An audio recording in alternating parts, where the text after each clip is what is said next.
કેમ છો બધા? તો આજે આપણે કરવાનું છે પ્રકરણ 1 નું લેક્ચર 3. તો આજે લેક્ચર 3 માં હશે ઉપગણની ડેફિનેશન, પછી આવશે એકાકી ગણની ડેફિનેશન, પછી આવશે તમારે ઉપગણ કયા કયા વાસ્તવિક સંખ્યાઓના ઉપગણ છે, આર નો અંતરાલ, વિવૃત અંતરાલ અને સવૃત અંતરાલ, પછી આવશે ઘાતગણ. તો આટલી ડેફિનેશનો આપણે આજે કરવાની છે. તો સૌથી પહેલા તો જોઈએ ઉપગણની ડેફિનેશન. હવે ઉપગણમાં જોઈએ તો ઉપગણ એટલે શું? તો અહીંયા વ્યાખ્યા લખેલી છે, જો ગણ A નો પ્રત્યેક ઘટક ગણ B ના પણ ઘટક હોય તો તેને A ને B નો ઉપગણ કહેવાય. અને એને લખાય કઈ રીતે? સબસેટ.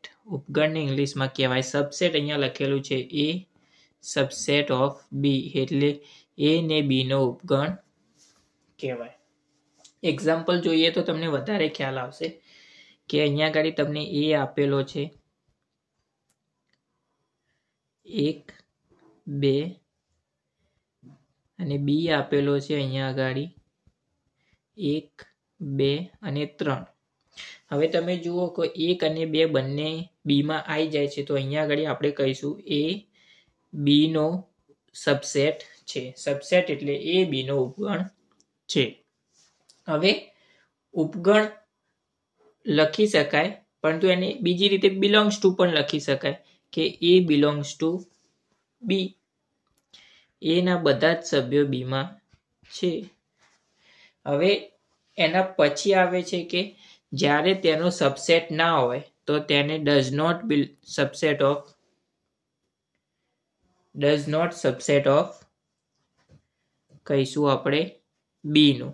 તો એનું એક્ઝામ્પલ જોઈએ તો A આપેલું છે આપણને 1, 2 અને અહીંયા આગળ B આપેલો છે આપણને 2, 3, 4. તો અહીંયા આગળ 2 છે પણ 1 નથી, તો A does not subset of B.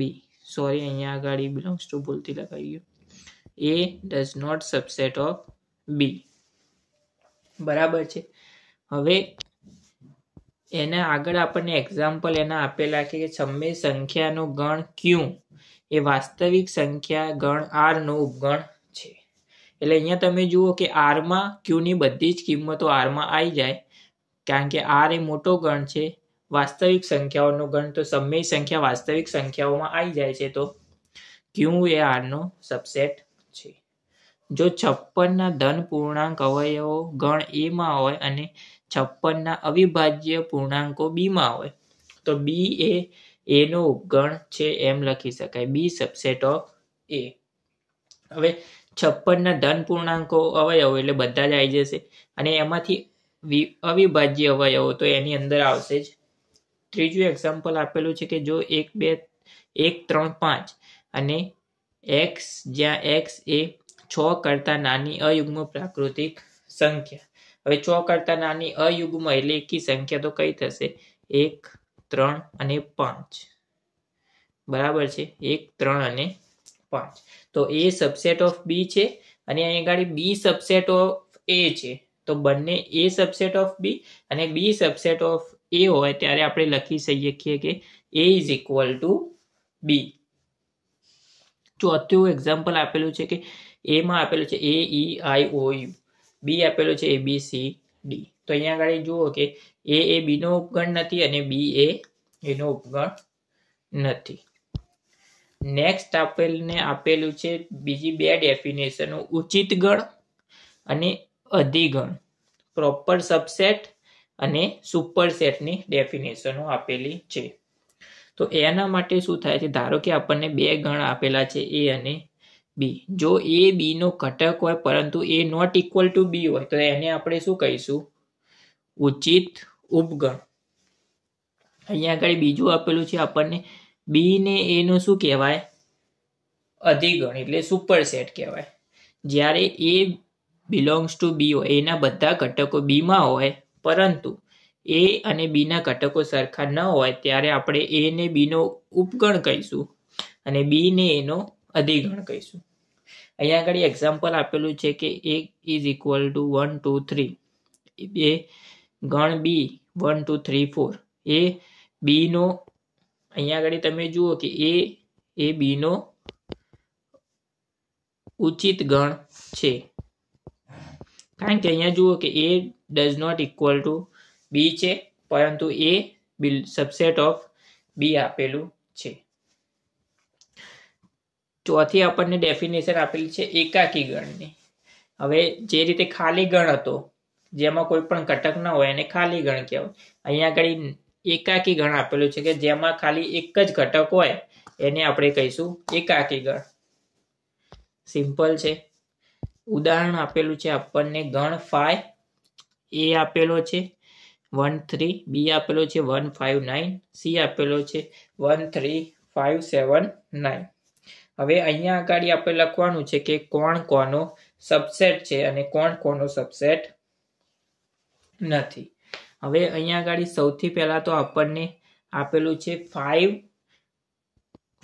હવે તમને ખબર હશે કે 5 એ બધાનો સબસેટ હોય જ, કોઈ પણ ઘટક હોય એ 5 તો એમાં આવે, તો 5 સબસેટ ઓફ બી. બીજું આપણને આપેલું છે કે એ બી નો સબસેટ છે કે નહીં. હવે અહીંયા આગળ જુઓ કે એક અહીંયા આગળ બી માં છે, એમાં પણ છે, પણ 3 અહીંયા આગળ બી માં નથી, તો does not subset of B. ત્રીજું આપણને આપેલું છે કે એ અને સી વચ્ચે, તો એમાં જુઓ કે આપેલું છે 1 અને 3, પણ સી માં આપેલું છે 1 3 5 7 9, તો 1 અને 3 એમાં આવી જાય છે, તો એ સબસેટ ઓફ સી. ચોથું આપણને આપેલું છે બી અને સી વચ્ચેનો છે. બી માં જુઓ કે 1 5 9 છે, તો અહીંયા આગળ 1 છે, 5 છે અને 9 છે, તો બી સબસેટ ઓફ સી થશે. નેક્સ્ટ આપણને આપેલું છે કે એ ઇઝ ઇક્વલ ટુ AEIOU અને બી આપેલું છે ABCD, તો એ બી નો ઉપગણ છે ના, અને બી એ નો ઉપગણ છે ના, તો શા માટે આપણે દર્શાવવાનું. તે જો આપણે આગળનું એક્ઝામ્પલ આપણે જોયું એ જ રીતે લખી શકીએ, કારણ કે અહીંયા આગળ ખાલી એક જ અક્ષર એ આવે છે અને બી માં આવે છે, તો A does not subset of B. Same એ જ રીતે B does not subset of એ.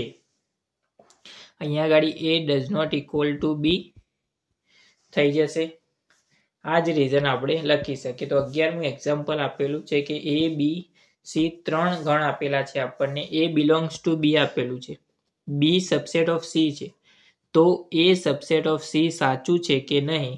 ઉત્તર ના હોય તો ઉદાહરણ આપો. હવે આપણને અહીંયા આગળ રિલેશન આપેલું છે, તો આમાં શું કરવાનું, આપણે આના આપણે આન્સર લખવા માટે પહેલા તો ઉદાહરણ લઈ લેવાનું. એક લઈ લઈએ, અહીંયા આગળ એક લઈ લઈએ, બી આપણે લઈ લઈએ 1 અને 2, સી લઈ લઈએ 1 2 અને 3.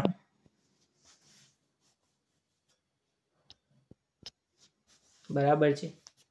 તો અહીંયા આગળ જુઓ કે A subset of A belongs to B છે, એ બી નો બી માં ઘટક છે, તો એ બિલોંગ્સ ટુ બી. અહીંયા આગળ જુઓ કે B belongs to B subset of C છે.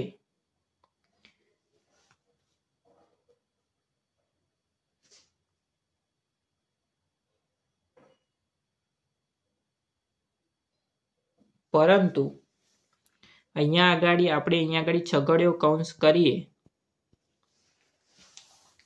તો અહીંયા આગળ આપણે લખી શકીએ પરંતુ A does not subset of C, કારણ કે 1 બિલોંગ્સ ટુ એ છે પરંતુ 1 does not belongs to C. એક એ બી માં છે પણ સી માં નથી.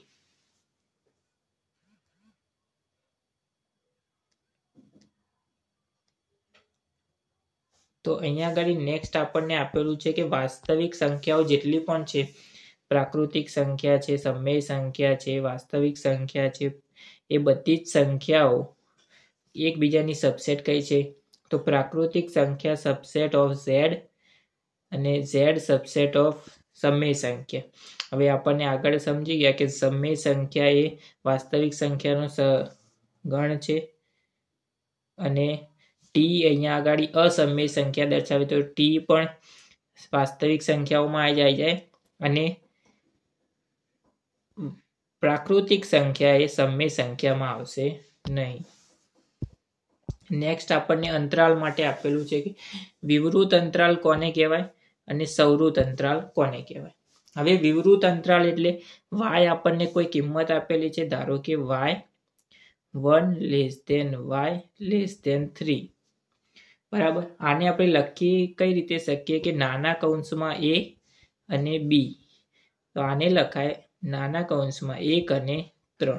હવે જ્યારે યાદ રાખવાનું કે નાનો કૌંસ હોય ત્યારે એમાં જે કિંમતો આવે એને આપણે ગણમાં લખી શકીએ નહીં, એના સિવાય નહીં લખી શકીએ. તો આમાં ખાલી આવશે 2, કારણ કે a less than y less than b આપેલું છે, તો 1 અને 3 વચ્ચેની કિંમતો આવે એમાં. અહીંયા આગળ સવૃત અંતરાલ માટે એના કરતા ઊંધું, કારણ કે અહીંયા આગળ શું આપેલું છે કે a less than equal to x less than equal to b. તો અહીંયા આગળ આપણે x લઈશું, તો 1 less than equal to x less than equal to 3, અને સવૃત અંતરાલને આપણે મોટા કૌંસમાં લખીશું a અને b. તો આગળ થઈ જાય મોટા કૌંસમાં 1 અને 3. હવે મોટા કૌંસમાં 1 અને 3 થઈ તો 1 અને 3 એમાં આવશે, તો 1 2 અને 3 આમાં 3 કિંમતો આવશે. યાદ રાખવાનું નાનો કૌંસ હોય ત્યારે એમાં જે કિંમત આપેલી હોય એ ગણના સભ્યોમાં આવે નહીં, અને મોટો કૌંસ હોય ત્યારે ગણના સભ્યોમાં એ બંને કિંમત આવે. હવે ઘણીવાર એવું પણ બને કે બંને સંખ્યાઓ સાથે હોય, જ્યારે લેસ ધેન એક જે બાજુ મોટો કૌંસ હોય 1 અને 3, 1 આગળ આપણે મોટો કૌંસ છે તો 1 આવશે ઘટકમાં પણ 3 આવશે નહીં, તો આના માટે થશે 1 અને 2. એ જ રીતે ઊંધું હોય કે જ્યારે 1 આગળ નાનો કૌંસ હોય અને 3 આગળ મોટો કૌંસ હોય ત્યારે થશે 1 આવશે નહીં, તો આમાં આવશે 2 અને 3. જ્યારે બંને કૌંસ ભેગા હોય ત્યારે આવે. અને આને આ રીતે પણ લખી શકાય કે લેસ ધેન આવે કાં તો લેસ ધેન ઇક્વલ ટુ હોય. ઇક્વલ ટુ હોય તો એ કિંમતનો સમાવેશ થાય, ખાલી લેસ ધેન હોય તો કિંમતનો સમાવેશ થાય નહીં. 5મી ડેફિનેશન આપણને આપેલી છે કે ઘાતગણ, પાવર સેટ. હવે ઘાતગણ કોને કહેવાય કે ગણ એ ના તમામ ઉપગણોથી બનતા ગણને ઘાતગણ કહેવાય. એને કઈ રીતે દર્શાવાય? p ઓફ a વડે દર્શાવાય છે. હવે ઘાતગણ અહીંયા આગળ ઘાતને આપણે કઈ રીતે લખી શકીએ કે number of a is equal to 2 raise, number of a is equal to આપણને આપેલું છે m, અને number of p of a is equal to થઈ જશે 2 રેસ ટુ m. એટલે કોઈ પણનો ઘાતગણ શોધવો હોય તો આપણે જેટલા સભ્યો હોય, ધારો કે અહીંયા આગળ તમને એક ગણ આપેલું છે જેમાં 3 સભ્યો છે, તો અહીંયા 2 રેસ ટુ 3 થઈ જશે, 2 ઇન્ટુ 2 ઇન્ટુ 2, તો આપણો આન્સર થઈ જશે 8. એમાં કેટલા ટોટલ સભ્યો બની શકે? 8. અહીંયા આગળ ઉદાહરણ આપેલું છે 1 અને 2, તો p ઓફ a, તો આની આપણે ઘાતમાં મૂકી દઈશું, 2 સભ્યો છે તો 2 રેસ ટુ 2, તો થઈ જશે 4. પરંતુ આપણે તમે જોશો કે તમને એમ લાગશે કે અહીંયા આગળ 4 સભ્યો કે અહીંયા તો 2 જ સભ્યો આપેલા છે. તો યાદ રાખવાનું કે 5 એ દરેક ગણનો સભ્ય 5 હોય. પછી બંને માટે ઇન્ડિવિજ્યુઅલી એક પોતાનો ઘટક હશે, અને બંને સાથે હોય ત્યારે તે પોતાનો ઘટક હશે. આ રીતે એક એક્ઝામ્પલ બીજું જોઈએ કે આપણને આપેલું છે ઇઝ ઇક્વલ ટુ 2, 3 અને 4. તો p ઓફ a આપણું થઈ જશે, તો આના ઘાતગણ કેટલા થશે? 2 રેસ ટુ 3, તો થઈ જશે 8. હવે 8 કઈ રીતે થશે એ જોઈએ. તો સૌથી પહેલા 5 તો બધામાં હોય જ, પછી દરેક પોતપોતાનો ઘટક હશે 2, 3 અને 4. પછી હશે 2 અને 3 સાથે હોય ત્યારે, 3 અને 4 સાથે હોય ત્યારે, 4 અને 2 સાથે હોય ત્યારે, અને 2, 3 અને 4 ત્રણેય સાથે હોય ત્યારે. તો અહીંયા આગળ થઈ જાય 1, 2, 3, 4, 5, 6, 7 અને 8. તો આપણને ઘાતગણ કેટલા મળ્યા? 8 મળ્યા. નેક્સ્ટ આપણને આપેલું છે કે સાર્વત્રિક ગણ u. હવે યાદ રાખવાનું કે સાર્વત્રિક સૌથી મોટો ગણ કયો? સાર્વત્રિક ગણ. સાર્વત્રિક ગણ u તમને આપેલો હોય 1, 2 થી લઈને 10 સુધી, અને એમાંથી આપેલા હશે ઘટકો એ, ધારો કે 1 2 3 આપેલા છે, બી આપેલો છે 2 3 4. એટલે સૌથી મોટો જે ગણ હોય એને કહેવાય સાર્વત્રિક ગણ. એમાં તમારી પ્રાકૃતિક સંખ્યાઓનો ગણ આપેલો હશે, વાસ્તવિક સંખ્યાનો ગણ આપેલો હશે.